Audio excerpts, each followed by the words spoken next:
All right, everyone, welcome. We're super excited to welcome you to eBay Elevate today. It's a brand new webinar series brought to you by eBay and Small Business Britain. But before we get started, I just need to state that the advice and guidance that Gary and myself are sharing today are our own opinions, and they don't necessarily reflect the views and positions of eBay or Small Business Britain. So with that being said, also just want to let you know that the webinar today is being recorded. It'll be uploaded, so you'll get a link at the end. It might take a couple of days, but you'll get it out through to your email address, whatever it was you used to register for the webinar. You'll get that, so you can watch this back as many times as you could possibly desire. The chat function is turned off at the moment. There's a lot of people here, so that can be quite distracting for our very easily distracted brains, but there is a Q&A, so you can add questions in there, and at the end we'll grab all those questions and we'll answer as many as we possibly can at the end of the webinar. So, you ready? Without further ado, let's get going. Yeah, absolutely. Absolutely. So this is all about ruthlessly efficient marketing. I'm James, and in the other window there, you can see my good friend and colleague, Gary. We're from 33%. We've been doing this for a little while, but we'll tell you a bit more about us later on. But we want to start off by thinking about you guys and about the problems that we hear about all the time from small businesses. And these are just some of the sort of things that we hear people say. And I'm sure there are people on this webinar right now that have said one of these things or certainly thought them. I can't come up with ideas to put onto social media, or I can come up with ideas, but those ideas aren't generating sales. I just don't have time to update my listings and do social and also run a business all at the same time. Most people are juggling, wearing many different hats, trying to do all these things at once, and there just isn't the time. So you need to be able to find a way to get all that stuff done. And ultimately, a lot of the problem is we just don't have the money to be able to compete with big brands. How do we compete with other massive businesses when we're just small businesses? Well, we're going to help with some of those problems today, because the truth is that most of those problems that people have are what we would call tactical problems, and they've all got strategic solutions. And when we're thinking about strategy, that's what we want to focus on. Because the truth is, I know you might be thinking, like marketing strategy, that's for big businesses. That's for people that need to go to. It's not for me. That's for people that need to go to the bank and get a big piece of paper they can show to their bank manager and say, Mr. Bank Manager, can you lend me some money, please, to start my business?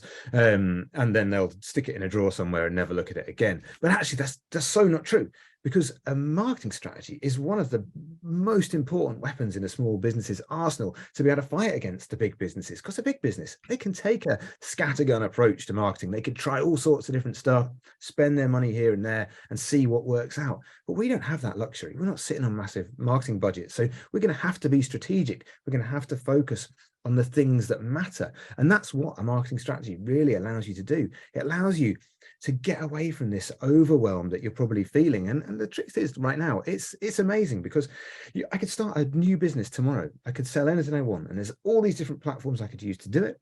And there's all these different social media channels and marketing channels I could potentially use to talk to my ideal customer. And that's wonderful, but it's also terrifying, because you get this like kind of opportunity overwhelm whirring past you constantly like a Tasmanian devil, and you just can't see the way forward because there's so much choice. So the goal here is edit it down, get rid of all the extra things that you don't need to worry about, feel confident to say, that's what a marketing strategy does. It helps you feel confident to say, no, I'm not going to do this. I'm not going to start that extra channel today. I'm going to focus on these things that matter, the things that are going to get me to my desired future state for my business. And that's what we're going to focus on right now. But first, who are we? Who are we to give you this advice? Well, as I said before, I'm not Gary. That's Gary. I'm James. And we've been doing this for 40 odd years. Brilliant start. Marketing and brand strategists. We've both run agencies. We've both grown businesses. That's all fabulous. We've exited some of those businesses, but the truth is, and crucially, the most important thing is, we have made a lot of mistakes, but we have learned from them, and that's quite important as well. And the thing that we really wanted to take away from all of that time working with these bigger brands and all these different people is that actually marketing doesn't have to be as complicated as we perhaps made it seem back in the days when we were running bigger agencies. So our goal now is just to help make marketing simple, make it easy, help people who feel overwhelmed not feel overwhelmed anymore, help you simplify it, get rid of all the stuff that you don't need to worry about, and make everything ruthlessly efficient. Because actually, if I think back to 23 odd years ago when I started my very first job in marketing, my boss came to me. I was, first job in marketing, feeling pretty pleased with myself, managed to land a job out of university, but feeling a bit nervous as well. What's this going to be like? But my boss set me at ease at the very beginning. He said to me, marketing is not rocket science if you can think like your customer and nail the basics. And everything I've done in my whole career since then has been built on this concept of being able to get into the head of your customer and nail the basics. And the basics are super, super simple. They are: understand what makes you special, what makes you stand out from the competition. Understand who is your ideal customer, not just any customer, but the perfect person for you to work with. Understand where you're going to find them, where are you going to seek them out, and then ultimately, and absolutely crucially, what are you going to say to them to get them to take action, to get them to purchase, to get them to engage? What's going to be the thing that you can do to make them do what you want? Okay, that's amazing. We've got a plan. We need to have a strategy. We've got to understand who our customer is. We've got to understand what makes it special. That'll help us with the other things. And that's why we always start with those first two things. We always start with what makes you special and who's your ideal customer. And we always say they interlink, because at the end of the day, your customer, as they change, that might change what makes you special, what you sell, how you sell it. But conversely, as you evolve, as you have a new product, as your service evolves, that might also change who your ideal customer is. But that'd be brilliant. So these two things always, we always try to show them as a little circle going and interacting with each other. And critically, if you nail these two things, because we're all about simplifying this, if we can nail these two things, they actually help inform the other things we've just talked about. So for example, we're talking about where to find our customers. You know, there is so much, as James said, there is so much choice. There's so many different opportunities. In the middle here, you've got all the different conversion points that we've got available to us. But around the outside, all the different options, all the different channels where we can find and interact with these customers. But if we understand who that customer actually is, that makes it much, much easier to find that customer and to be ruthlessly efficient about it. And we'll talk during the whole of the webinar about different ways to use these customers. But also it works exactly the same. As James said, it is critical to know what to say to that customer. Not just, we're not talking about general branding and content marketing and everything else, but actually specifically get into their heads, understand the things that make them purchase with you. Because, critical thing people always forget about marketing. Marketing is not just about nice pictures and nice words and branding and engaging content. At the end of the day, marketing has a single job, and that job is to create sales. If it doesn't generate sales, it's probably not doing its job. So critically, again, if we can get the customer involved in this process, if we understand what makes you special, if we understand who your customer is, we're going to make it much, much easier to know what to say to that customer and get them to convert. And ultimately, that means we need to understand Malcolm. Does everybody know who Malcolm is? It feels like not everybody knows who Malcolm is, James, so I feel like I should reveal Malcolm at this point. Reveal Malcolm. Reveal Malcolm. You've never met Malcolm, but this is Malcolm. Malcolm is a persona. Malcolm is an avatar. There's loads of complicated marketing words that we can use to describe him. But ultimately, at the end of the day, he is our ideal customer, or at least he's one of our ideal customers. And you've probably all seen Malcolm's. Sorry, you've probably seen loads of Malcolms. I mean, maybe, I don't know. One of these days, someone is going to recognize Malcolm's picture and going to put it in, and that'll probably freak me out. But for the moment, nobody does. But Malcolm, it's a persona, but people have probably used personas, and loads of you are probably there again, a bit like the marketing strategy, going, yeah, but why do I need that? I mean, that's a lot of nonsense. That's a lot of noise on the screen. Does anybody actually use these things? Well, yes, they do. You should be using them. And we're going to show you, and that's a big part of today, is to show you how to use these personas, how they can be used to actually target and become ruthlessly efficient. So we'll come back and we'll talk a lot more about Malcolm as we go through. Here's an example of where Malcolm comes in. I showed you earlier this picture, lots of different options, loads of different things. Oh my, where do I start? I'm going to try and do a bit of everything. Oh, terrible, because I'm not going to do a very good job if I try and do a bit of everything. And we've worked with plenty of people who are doing 10, 12, 15 different channels. And let's be honest about it, they're doing a bang average job about all of them. But what if I introduce Malcolm into the mix? And not just Malcolm, because Malcolm isn't our only. We've got a couple of ideal customers. We've also got Sunita and we've got Emma. Now, hold on a minute. I know quite a bit about Malcolm because I've just showed you that. I know the things that Malcolm's interested in, but I also know the things that Sunita's interested in and what Emma's interested in. Now we can start to build up a picture by using these ideal customers. And we can go, actually, rather than looking at everything, we can focus in on the things that matter. Because yes, Sunita's interested in Facebook. Malcolm loves webinar. By the way, I love the fact that I'm pointing at a screen as if anybody can see what I'm pointing at. But Malcolm likes webinars. Emma's interested in Pinterest. And those are all things ultimately that maybe we should be focusing on over time. But this job is all about being ruthlessly efficient because you, as James said, you don't have 24 hours in the day to work on marketing. So we want to focus on the channels where they cross over and where you're interacting with them the most. So again, a really good example of why if we get into the head of the customer, we can really, really nail down this stuff. But it's the same thing for how we talk to our customer. Traditionally, what we tend to find is there's 3 things that make up the best way to talk to your customer. And most people always start with the first one, which is what they like talking about. Oh, well, I'll talk about this because it's the thing I like talking about, which is great. And it's lovely that you're passionate and you can talk about it. But the reality is the 2 things that actually matter are what makes your business special, what makes you stand out. We're going to talk about that in just a second. But also, unsurprisingly, it's what your customers want to hear, it's your customers want to see, the content they want to engage with. And to do that, you have to know who Emma and Sunita and Malcolm are. So again, if you can understand what makes your business special, and if you can understand who your ideal customer is, everything else about marketing becomes easy. I mean, I say easy, it's not easy. Very few things in life are that easy, but much, much easier. And crucially, more straightforward, was a much better phrase. And also more time efficient for you. So let's talk about those 2 subjects. Let's start with what makes you special. We always like to think about it like a recipe, a little secret recipe that we're going to reveal for you right now. So number 1 on that secret recipe is probably the most boring part of it, but crucial, which is what do you offer? But the most important thing to remember that anytime you're coming up with what makes you special, it's not what you project. It's not what you say. It's not, I build a website. I help people with their marketing. I sell these widgets. I have a restaurant. That's not what you offer. What you offer is what the customer wants to buy. The customer wants a place on the web where they can sell their products. So that's what you're offering.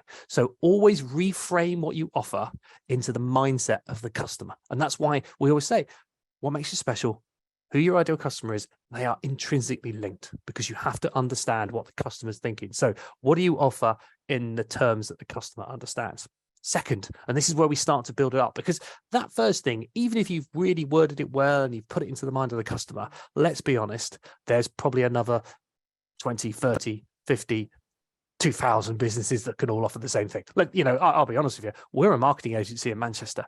I could probably do a little jog for 15 minutes and find another 20 marketing agencies in Manchester quite easily. So if we just said we're a marketing agency, it's not going to get us very far. There's no cut through on that. So we have to start building up the layers of what makes us special. So the next part of that is, how do you deliver it? How do you do things differently? You know, it could be, if you're selling a product, it could be about the packaging. It could be about how you describe the product. It could be how it's made. It could be how you source it. All of these things start to build up what's different about what you do and how you deliver it and how you make it and how you sell it. And then you've got the final one, the thing that always makes people uncomfortable. Whenever we run workshops, the first thing we get people to do is go, what makes you special? What makes you as a person special? Because that is the small business advantage you have. That we have worked with massive businesses and we work as a small business ourselves. So we totally get, I'm up against big business. How do I compete with that? But there's a big crucial thing you have, and that is you and your values, your beliefs, your skill sets, your talents. Nobody else has that. Nobody else can replicate that. You know, the big boss man at Sainsbury's, he can have a wonderful strap line that he wants everybody to say as they walk in the door on a Sunday morning. But if that guy on the door on a Sunday morning has been out had a few beers on Saturday night, he's not going to be there giving it the old Sainsbury's what ho on a Sunday morning. So the difference you have is it's all about, I don't know where the Sainsbury's what ho came from. That's new for me. I like the Sainsbury's what ho. But the whole point being that it's all about you. It's about your uniqueness. You bring specialness to this. You bring something different. And again, if you combine, it's personality.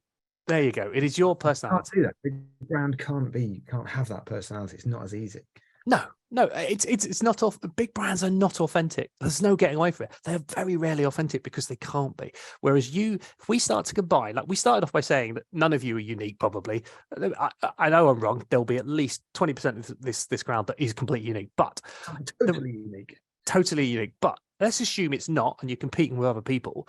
Once you combine what you offer with how you do it, with you as an individual and how you add your specialness to it. That's how you create your unique business. So I want you to remember that. And the reason I want you to remember that is because at the back of this call, this webinar today, you are all going to go gangbusters. You're all going to grow massively, okay? Because that's quite frankly always happens whenever we do something. All the businesses grow massive at the back of it, which is brilliant. But word of caution, as you grow massive, don't forget what made you special in the first place. Don't forget this secret formula, because if you do, this is what will happen. And I'll share a story. A couple of guys we met not that long ago, I think it was November of last year, and they basically sell limited edition clothing, hoodies and t-shirts. Two really nice guys from Manchester that we know, and they were selling hoodies for £155 and t-shirts for £75. Way out of money. I mean, I'm not their ideal customer, but they did have a good. And they were both part-time for a period of time, and they were selling every 3 months. They'd come up with a unique range, short run, sell it out. And gradually over time, they started getting bigger and bigger runs, but always selling through. And one of the guys had gone full time. Brilliant. Everything's going really well. Except when by the time they come to us, they just had their first quarter where they hadn't sold through, and they didn't understand why. And the reason they didn't understand why was because they'd forgotten what made them special. They had gone and got some very generic, typical advice from a business advisor who hadn't understood their business properly, hadn't understood their customer properly. And as a result, told them, oh, well, I can get you some cheaper. I can get that done for you cheaper over in Greece. And I can get that done for you, and actually you should repeat some of those lines. And, so that gave them some really general advice, which basically meant they started selling their hoodies for £105. They started selling their t-shirts for £40, but they didn't sell through. And the reason they didn't sell through is because the reason people bought from them is because it was all sustainable. The quality was high. It was all incredibly unique every single time. And it was all UK made and sourced. And those were the things that mattered. And there was a final thing that mattered, which they didn't understand until they started talking to the customers, which was reassuringly expensive. It's a classic marketing tactic. They were walking around going, no one else is going to be wearing this t-shirt because it's very expensive and there's only a limited run of it. And they'd forgotten what made them special. And you have to keep remembering what makes you special as a business. And if you do that, that's how you grow and that's how you succeed. And that's how your marketing works. But we did say there was two sides to this. So we have what makes you special. The other side of the circle, James, was? Who is your ideal customer? And this is absolutely vital because you can't really get into the head. You can't think like your customer if you're trying to think like this broad, nebulous person who's between the age of 20 and 75, and you just don't really know anything about them. So you have to try and get a more focused, detailed answer to the question of who is your ideal customer. But before we go into the detail of how we get into the head of our ideal customer, I do have to deliver a bit of bad news, and that is that not everyone is your customer. I don't care how amazing your business is, and I know all of them are amazing, and I know they're all fabulous, and I know that if you could reach everyone on the planet, they would all be better off for it. But the reality is none of us included, are sitting on a pot of a couple of £1 million worth of marketing budget, which means that we just aren't going to be able to create cut through and get in touch with absolutely everybody everywhere. So we're going to have to be smart about it. We're going to have to be efficient, and we're going to have to focus. We're going to have to use our marketing to create a connection, a deep connection with our ideal customers. And that's the process that we're all about, because what we want is we want you to be able to think of your customer like they're your best friend. Because if I think like a business, I think like let's say I'm a website design business. I design websites. You guys are all running businesses. So that's, hundreds of people that could be my potential customers, which is a massive market opportunity. So that's definitely the way to go. Go broad, more people. That's a win. So I go out with an ad or a social post that says, we designed websites for people with businesses.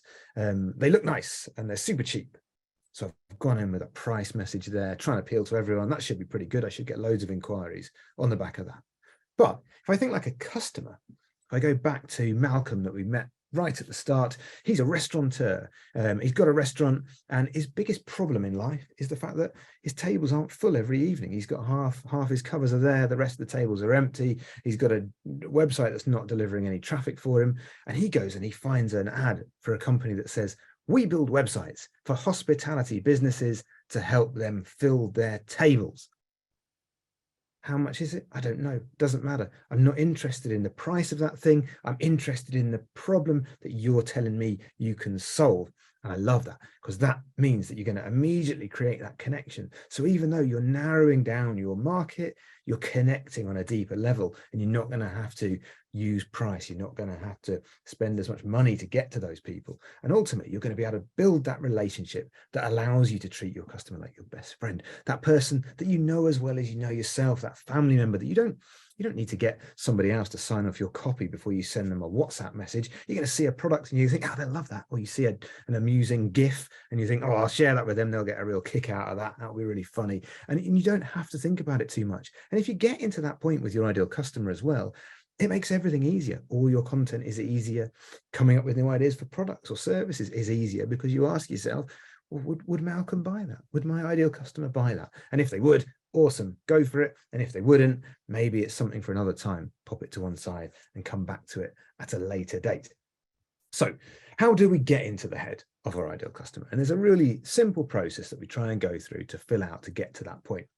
And the first thing to think about is, what are their pains? What are their needs? What are their desires? What do they want? How can we talk to them in a language that they're going to understand and they're going to relate to, not in marketing waffle or product bullet points, but in ways that they're going to completely connect with? So the first thing we think of is the pain. And this is, the truth of it is that people don't really take action when they're comfortable. When you're sitting back and relaxed and not really doing anything, even if you're not super happy, you can be content and you can just sort of plod along. But pain creates action. And again, pain is not all about, my foot's falling off. It could be actually just that I've got a bit of a space on my wall and I can't find something interesting to put on it, something that speaks to me. That's a pain. So different pains do require different types of marketing. But whatever that pain is, we want the customer to look at our marketing and go, yeah, that's it. They get it. That's the problem I've got. And this business says they can solve that for me, which is perfect. I want to engage. I want to find out more. I'm going to dig a bit deeper into this conversation. So that's the connection we want to make right from that very first piece of marketing.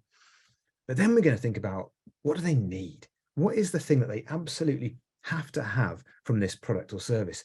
So then we can become the hero. We can solve their pain. We can get them the solution that we know they need. But crucially, we need to be able to get them that solution quickly, easily, efficiently, and of course, for the right price. And the right price doesn't mean the cheapest price. It could absolutely mean a more expensive price, as with the example Garry gave earlier. Going cheaper isn't always the answer. And we often, again, it's a truism of all small businesses that they undervalue their time, they undervalue their products, and they try and sell for cheaper than they're probably worth. And you could probably all deal with that. If you get the right customer, then you don't have to worry as much about the price. And the types of needs, there are many and varied types of needs, but we're talking about things like, I've got a cold, I need medicine. If I've had a car accident, I need a garage. If I'm working from home, then I'm going to need a desk, something to put my computer on. I'm going to need a computer. These are things that I absolutely have to have. But the crucial thing here is, like with all marketing, these are subjective. So everybody, like it or not, needs toilet paper. That's just a reality of life. But if I'm working from home and I've got a printer, then I'm going to need printer paper to put into the printer. But if I'm an artist, I'm going to need art paper, canvas, this kind of stuff. Now, I quite like doing a bit of art from time to time. So for me, having a sketch pad around is it's a luxury. So it's a desire for me, but it's not necessary. I don't need it. So again, getting into the head of the ideal customer allows you to establish, is this thing that I offer a need, or is it a desire? Is it nice to have, or is it something this customer absolutely has to have? And then we get on to the subject of desires. So these are absolutely broader. They are absolutely more emotional, 100% subjective. They're things that are considered kind of like an upgrade based on the other stuff that, based on the need you provide. These are kind of a little extra, something nicer, but they're not really about the features, the benefits. They're not really about the widgets and the detail. They're about selling a lifestyle, about selling an experience, about what is it like to be associated with this brand, or to have this product, or whatever that may be, because it creates that emotional connection. So some examples of the sort of balance between a need and a desire are, I need a gift, but I want something that's unique. I want something that shows how much I care about the person that I'm buying it for. I need a car, but I want alloy wheels or tinted windows or heated steering wheels. These are all things that people have in cars, aren't they? James, by the way, in case anybody can't work out, James doesn't know anything about cars, but he always does a car analogy. I know alloy wheels are important to people, to some people. So, but I might need paint. I need paint on my walls, but I might want a painting on my wall, something nice that speaks to me. Again, these are all things that people might want versus things they need. And again, what they will pay for those things entirely varies depending on their personal view of what the value of those things are. So we've done a good job of creating a connection. We've spoken to them about their pain. We've understood what they need and what they want. But in the end, we do need to make them buy something. So we're going to have to consider, what are their purchase drivers? What are the things that are going to make them take action? And when we talk about purchase drivers, we often split people into, with a slightly broad brush approach, split them into two camps. There are emotional purchasers, and those people are a bit like me, for whom a countdown clock, a limited edition, a discount, these are all things that will make me go, oh, that's exciting. I'm going to buy that, even though I wasn't planning to at all. And then there are logical purchasers, like my good friend Garry here, who goes to the supermarket with a list that's itemized by aisle. He knows what he's going to buy, and he certainly isn't walking out with any of those extra little purchases that you might be tricked into buying by special offers. So again, these are things he's going to focus on by being sensible, logical. That's the way that Garry likes to buy stuff. Or boring, as James normally describes me. Well, you know, I think it leads to a life of unexcitement and tedium, but he also spends less money on stuff that he never uses. So it swings and roundabouts. This is the way it goes. So examples of impulsive drivers are things like a buy it now, things like a discount, things like a limited edition. Again, it doesn't have to be price related. It can be about scarcity. And again, creating scarcity is something that is a really valuable message for the right sort of customer. But for a logical driver, we're looking for reviews. We're looking for social proof. We're looking for some demonstration that somebody else has had their pain solved by your business in the past, and therefore it would probably work for me as well. But it is also crucially important to remember that in this wonderful day and age that we're in right now, I can be an impulsive purchaser. I can look at a countdown clock, but I've still got time to head over to Instagram, to look on Twitter, to look at one of the review sites and understand, is this business a good business? Is this product a good product? Am I going to get a decent level of service from it? So actually, you really do have to use both of these things in tandem. But when you really understand which one your customer, you know, which area your customer falls into, it allows you to sort of trigger them by using these different techniques, depending on what sort of person they are. So we have, I think, beyond doubt, proven why you need a marketing strategy, why it's important to get into the head of the customer, to understand the needs, the pains, desires, the purchase drivers. But you might be sitting there thinking, but I'm already on an amazing platform like eBay or Etsy, any other platform where traffic has already been driven there, and you're thinking, I want to focus on converting people. I want to convert. And there are amazing things within things like the eBay Academy where you can learn as much as possible about how to optimize those listings. But the reality is, your job is also to drive your own traffic. It is also to get your own traffic. We always use this analogy of the market stall, because there's some amazing, massive fan, used to live in Camden, massive fan of Camden Market. Loads of people go to Camden Market specifically because it's Camden Market. There will be, local to where you are, there will be fairs, there will be local fairs going on, massive markets, everything else. And the traffic is driven to it because there's this overall fair on market going on, and that's brilliant. And you've got a stall there, that means it's going to be passing traffic. But the reality is, they're not coming there specifically to see you.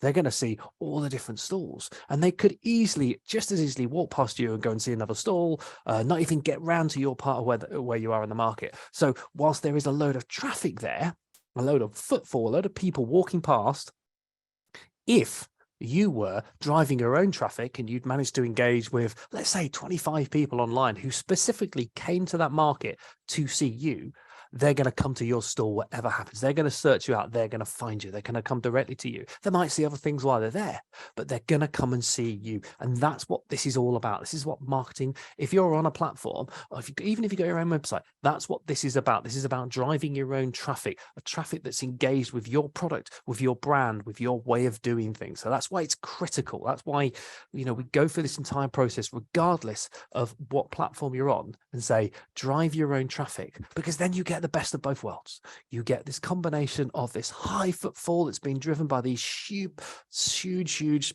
audiences that are on platforms like eBay, but you've also got your own smaller niche targeted audience. So you get a combination of two. And if you can combine those two things really, really well, that's when you're going to succeed the most.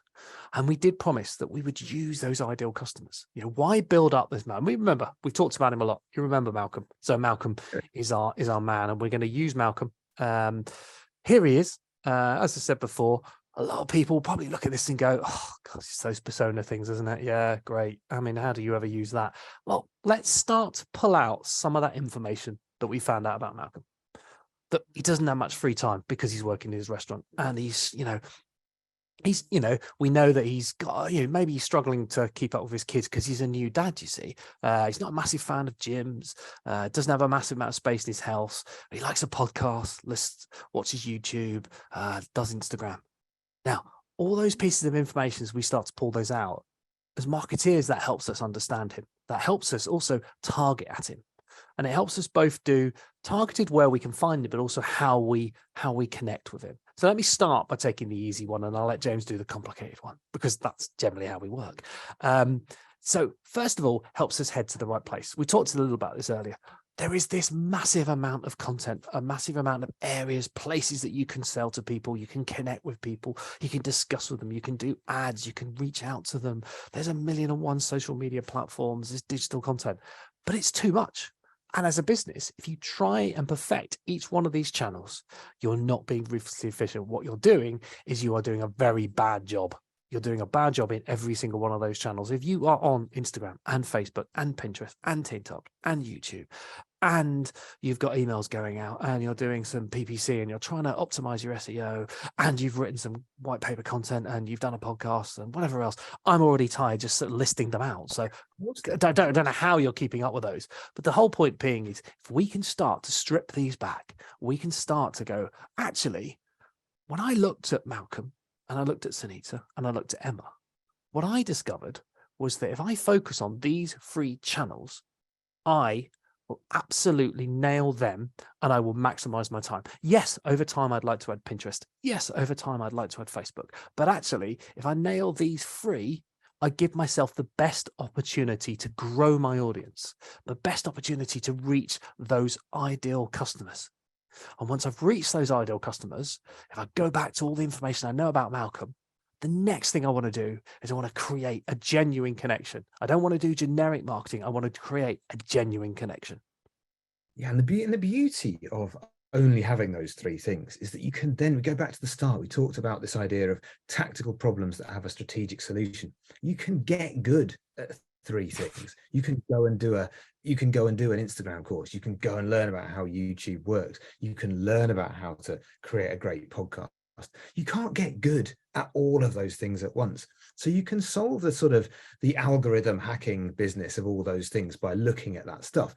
But none of those things will teach you how to create a connection with your ideal customer. That only comes from you, and it comes from you creating that deep understanding of your ideal customer. So let's think about Malcolm, and let's imagine we're selling fitness equipment, or perhaps we're a personal trainer or something like that, and we want to create a connection via an ad with somebody like Malcolm. Well, so what do we know about Malcolm? Well, he's a dad, wasn't he? He's a dad. He's got young kids. He's a bit out of shape, so he might be a possible good customer for a fitness equipment brand. We've all seen it on Facebook. We've been on Facebook and scrolled through. I could go on Facebook right now and I could scroll probably for a couple of pages, and I bet I'd see an ad that looks a little bit like this. We've got a before, someone that looks a little bit like I did last night, followed by someone else who looks nothing like I do, looks more like Garry does. You've got this idea that, yeah, we're all offering a silver bullet, something that's going to turn you from this slovenly looking individual to this buff looking fella on the side by just, eating a couple of different things, doing a couple of burpees once in a while, and stuff like that. Do you No even one know will what a do- burpee is, James? Yeah, I've seen. No, I did once. I saw Joe Wicks do one once, actually, so I know what they are. I can't say I've ever done one, but you get the idea. Like, I look at that and I go, all right, well, right, fine, sure, whatever. That's definitely going to be that'll be after a couple of days worth of effort. And Malcolm's the same. Malcolm's looking at it thinking, I haven't got time for that. I'm never going to look like that. I'm actually not even that bothered about looking like that. And I'm certainly not bothered about going into a gym and clanging and banging and trying to look like The Rock. It's not going to happen. It's not going to happen for me. But if I saw an ad that looked something like this, I go, yeah, that's I have got a bad back. And all I want is to be able to lift up my kids, be able to put them on my shoulders or race them around the garden without feeling absolutely exhausted. And that is the difference. And suddenly I've gone, all right, this is interesting to me. You sound like you understand what my problem is. And suddenly I'm going to see more content about this. I might see content about, well, how do we make this, with this particular fitness equipment, well, it fits into a convenient place in your house because I haven't got much space, so it can fit in nicely. You can talk about how easy it is to use in little gaps of time throughout your day because you don't have to spend 3 hours in a gym. You can just jump on this, you can use that, you can do whatever. So again, we're speaking to the fact that he hasn't got enough time. We're speaking to the fact he doesn't have much space. But most importantly, we're cutting to the heart of what is going to emotionally drive this ideal customer, which is the fact that he just wants to be able to pick up his kids and lift them over his shoulders and put them on top of his shoulders and run around all day and not feel out of breath. And that is going to create a connection way more than the six-pack buff looking fellow on the previous thing. So this is how you have to approach all of your stuff. So have a look at your content, the things that you're using, your listings, your photographs, your posts, your everything that you do, and ask yourself, does this speak to the pain of my ideal customer, or is it just telling you about the product in general and everything like that? And that's a real good way of focusing your attention and making sure that everything you put out really connects with the customer and starts that dialogue early.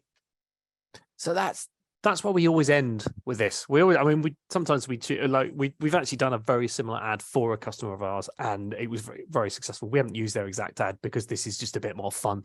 But the whole point is we always end with this example because it shows you the whole point that we said at the start is that people create these personas, these avatars all the time, and people just never know what to do with them. So we want to show you that actually, when you do use them properly and you do understand them, we now know where we got to pinpoint him. So this ad, this could be a video, this could be imagery, it doesn't matter. It could be a reel.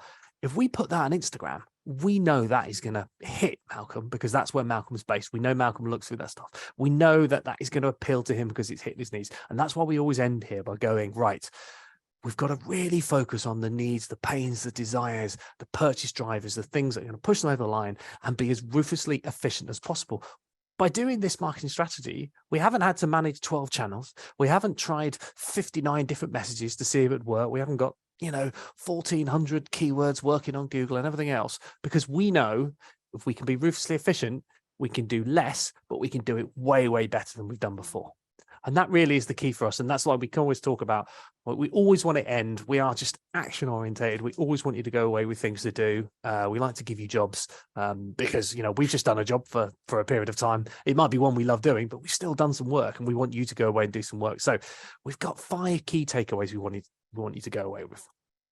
Number 1, please do complete that secret recipe, that thing that makes you special. What you do as the customer thinks about it, how you deliver it, how you do it differently so you stand out. And the bit that you're all going to hate doing, which is why you're special, what you bring to it.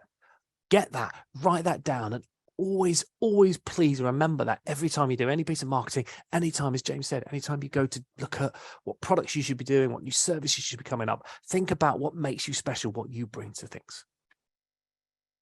And the next thing is, you've got to complete that avatar template. You've got to get the detail down about who your ideal customer is. And the beauty of this is we've got a lovely template that we're going to share with you as well. So when you get the recording of this webinar, you'll also get a link to a template that helps you answer quite a lot of these different things. There's space in there for what makes you special. There's space in there for your avatar. There's space in there even to start thinking about what you're going to say to your customers. But you've got to fill in that avatar template and go as deep as you can. Put as much detail in there. It might take a bit of time, but crucially, by filling out that information, you're effectively writing your marketing messaging for the next year. But every single thing you put in there is going to give you some value that you're going to be able to use as a social post, as a product listing, as whatever that may be. So it really is time well spent.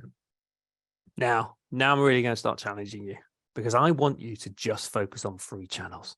I want you to cut out the rest of the stuff. I want you to use those avatars that you've built. So let's say you've got your Malcolms, your Sunitas, and your Emmas, and you've gone, right, these are the three most important channels for me.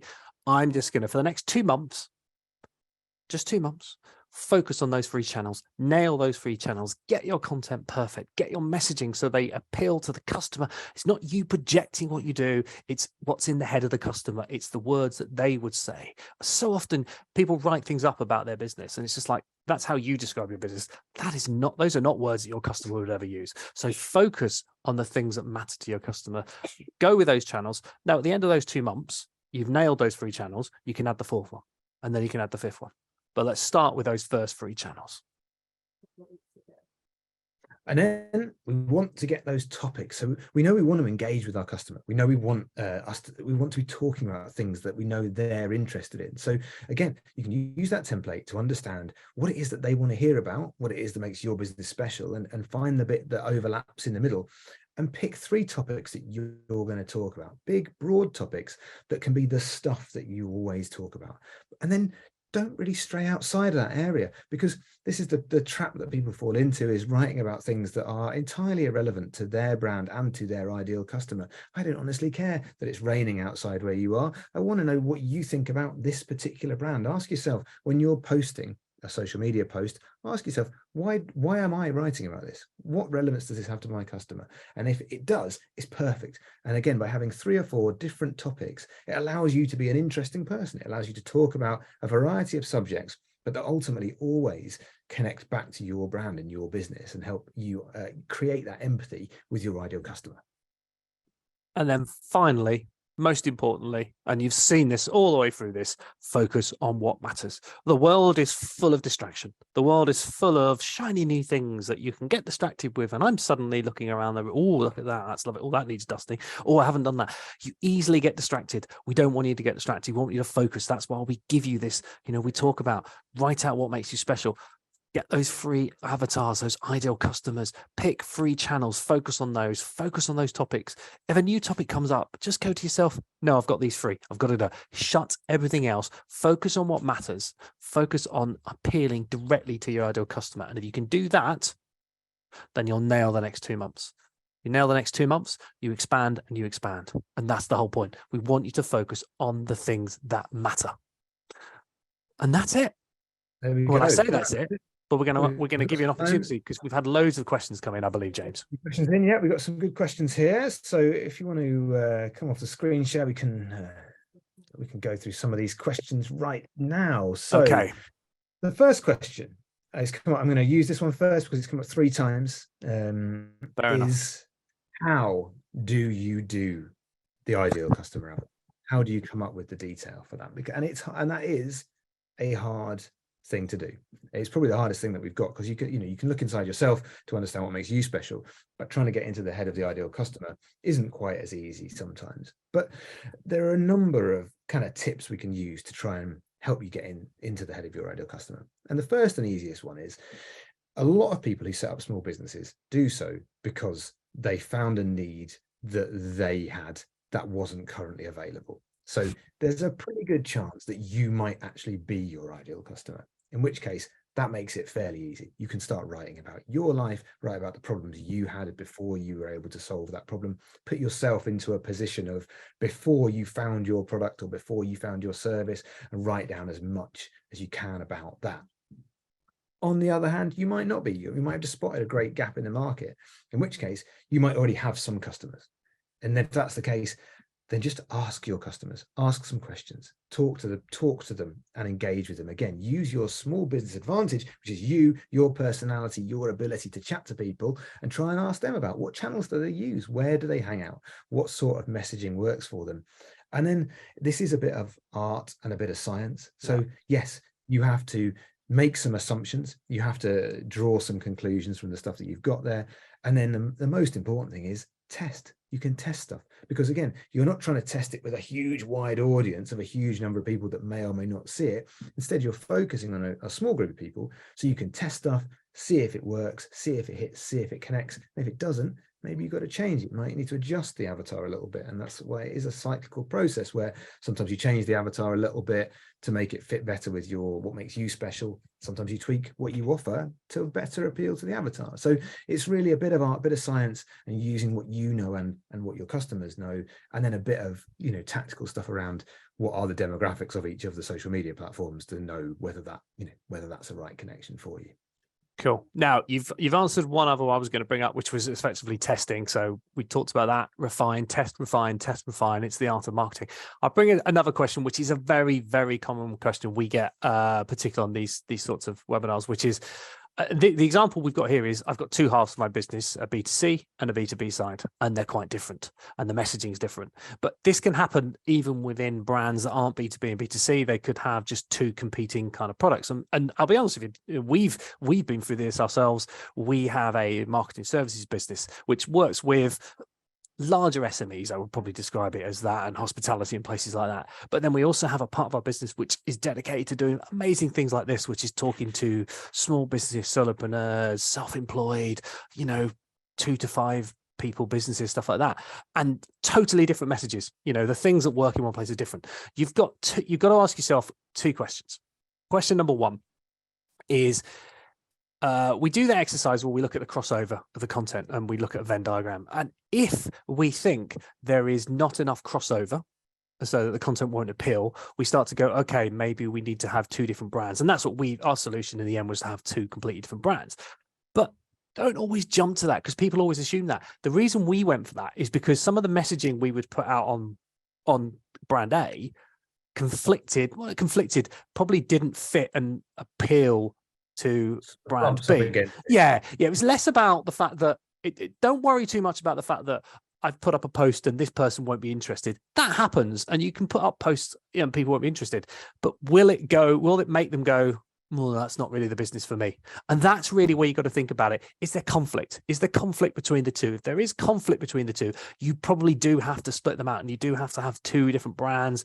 That's not, but don't jump there, because if all you've got is a series of messages, you go, if I put this up, these guys probably won't be enamored by it. That's fine, because people are obsessed that everyone sees your content all the time. They really don't. Okay. On average, if you put up, if you've got a really good following on Instagram, for example, and you put a message out, it's probably only between 8 and 10% of your audience that's going to see that. Okay. But that's a scary piece of information. I probably shouldn't have told you this early on a Wednesday morning, but I do apologize, but it's a fact. So the reality is, you can get away with showing multiple messages. You can get away with repeating messaging, because it isn't going to offend. The only time you really want to split out the brands is when they conflict, is when, if we put out messaging talking about the fact that we love working with small businesses, we love helping them get started up and everything else. These big brands that we work with, sometimes they would go, not sure I want to work with a company that's like deals with the lower end. So Sainsbury's aren't going to work with you after you've been talking about the same. Nobody wants to work with Sainsbury's anymore. That's fine. It's not a problem. But the whole point being, as long as they don't conflict, then it's fine to have 2 different messaging. Very good. Very good. Well, right. I'm going to pick up the one I've spotted here. It's come up a couple of times, which is about, it actually takes us back to our market analogy from earlier on, but it's true of eBay businesses. It's true of any marketplace business. The question was, how do I deal with the fact that I'm driving traffic, I'm driving customers, and then ultimately those customers may very well see competitors, other things.